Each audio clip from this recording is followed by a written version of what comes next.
who loved and was loved by Eugenius I, King of the Scots, but more fair than wise. She found herself one day about to become a mother, though she was not a wife.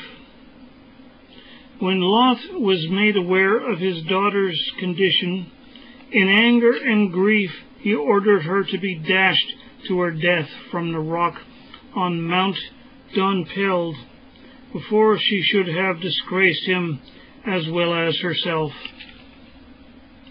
She fell from the height, but fell unhurt.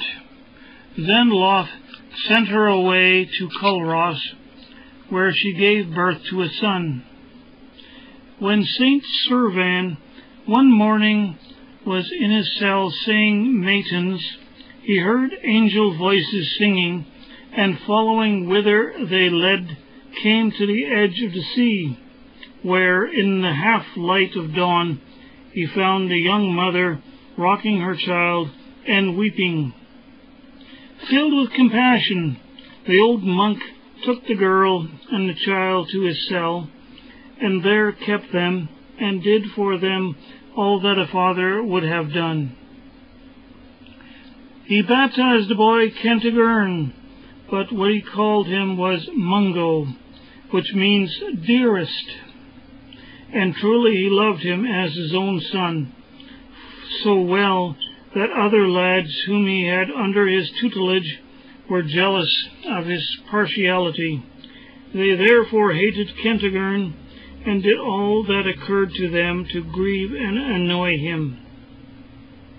It was in those days difficult to make fire unless one had a flame to start it with.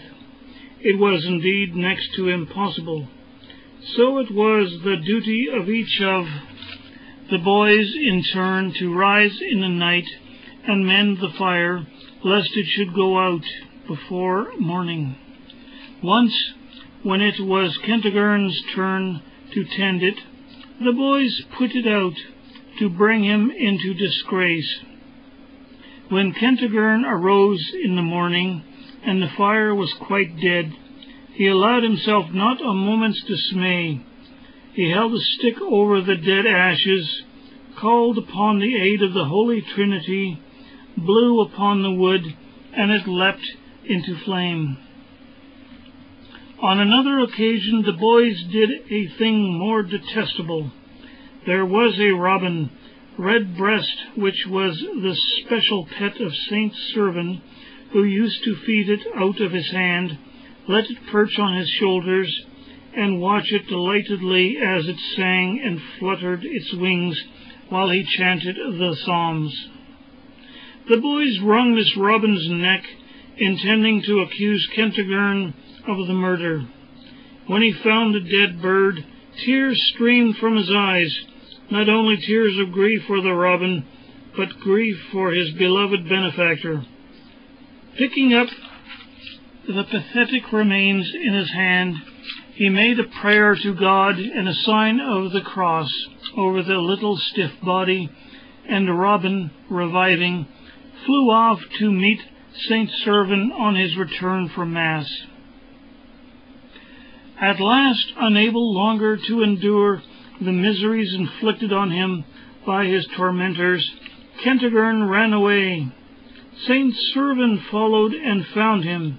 He remonstrated and pleaded with him to return, but Kentigern had heard the voice of God calling him elsewhere, so in the end, with Saint Servan's blessing, he went his way. He settled near Glasgow in a cave in the face of a rock. In course of years, he became Bishop of Glasgow, and there spent the greater part of his days, though he was for one period in Wales, where he built the monastery of Lan Elwyn. In Glasgow he lived under the reign of a good king, Roderick the Liberal, who was his devoted friend. The wife of Roderick, so the story goes, being so foolish and unfortunate as to contract a reprehensible passion for a knight of her husband's court, was further so unwise as to give him in pledge of her affection a ring which had been bestowed upon her by the king.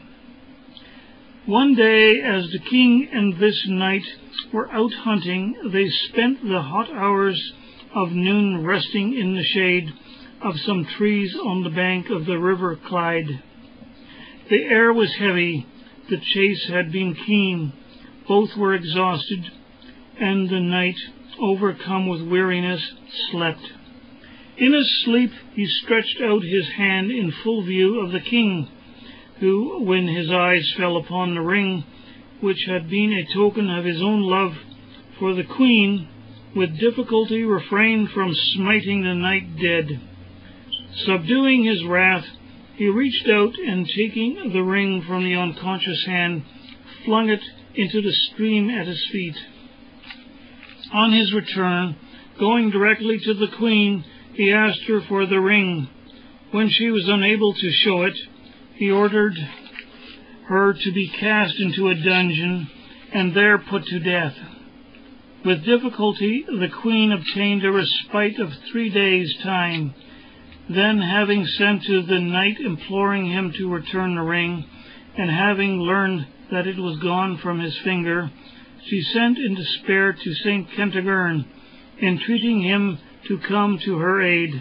She told him all her story, and he, remembering his own mother, to those whose shame he himself owed his being, and wishing to save the queen for repentance and the service of God, fervently prayed with her and for her. That night a salmon caught in the Clyde was sent the bishop. Upon opening it, he discovered the ring. He sent the fish with its precious contents to the queen. She showed the ring to the king, and her life was saved.